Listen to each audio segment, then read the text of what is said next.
Glaciers جو ہیں وہ بڑی تیزی سے میلٹ ہو رہے ہیں. ایک سٹڈی ابھی ہم دیکھ رہے تھے تھوڑی دیر پہلے, اس میں کہا جا رہا ہے کہ ٹیمپریچر ڈراپ ہو رہا ہے. اس کو کراکرم انوملی کا نام دیا انہوں نے کہ پوری دنیا کے اندر ٹیمپریچر بڑھ رہا ہے لیکن وہاں پہ ٹیمپریچر ڈراپ ہو رہا ہے. ہمارے گلیشیئرز تو وہ سیف ہیں پھر اگر وہ میلٹ نہیں ہو رہے تو کیا کہتے ہیں آپ اس کے بارے میں؟ ایسا نہیں ہے, کراکرم اناملی ضرور موجود ہے, اور یہ کراکرم کا جو پہاڑی سلسلہ ہے یہ بہت ہائٹ پہ ہے. اس پر جو گلیشیئرز ہیں بہت بلند ہیں, اور وہ جو فریزنگ زون ہے اس سے کافی اوپر تک برف جو ہے وہ موجود ہے. ابھی تک وہ میلٹنگ میں میلٹنگ پروسیس میں نہیں آئی.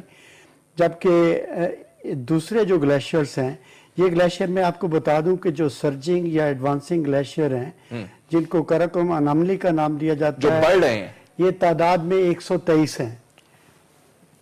پاکستان کے جغرافیائی حدود میں جو گلیشیئرز کی کل تعداد ہے وہ 7259 ہے. بڑی تعداد ہے, بہت زیادہ.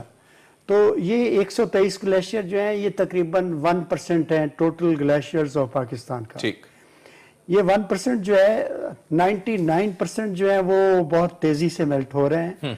یہ 1% جو ہیں ان کا بیہیویئر یا تو سٹیبل ہے یا یہ تھوڑی سی زیادہ ایڈوانس میں ہے. ٹھیک ہے. جب ہم بات کرتے ہیں واٹر کے پلاننگ کے حوالے سے, واٹر کی کنزرویشن کے حوالے سے, ڈیم بنانے کے حوالے سے, تھوڑا سا تو آپ نے ذکر کیا مسائل کیا ہیں, لیکن یہ ڈیمز بنانے میں کیا, ڈیم تو نظر آئے گا نا جی, ڈیم کا ذکر بھی ہوگا جب ڈیم بنے گا, تو یہ کیوں نہیں بناتے ہم؟ فیصل ایک اس سے پہلے میں ایک چھوٹی سی بات کلیئر کر دوں. میں نے ڈاکٹر صاحب کی غلام صاحب کی بات سنی ہے.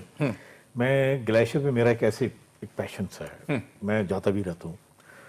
کہاں جاتے ہیں آپ جب گلیشیئرز پر جانا ہو آپ نے؟ تو بلکہ یہ ہمارے استاد ہیں.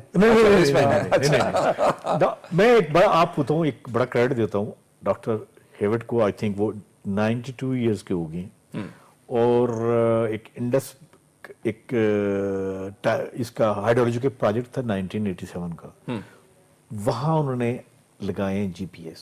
آج بھی وابڈا میں ڈیلی ڈیٹا آتا ہے.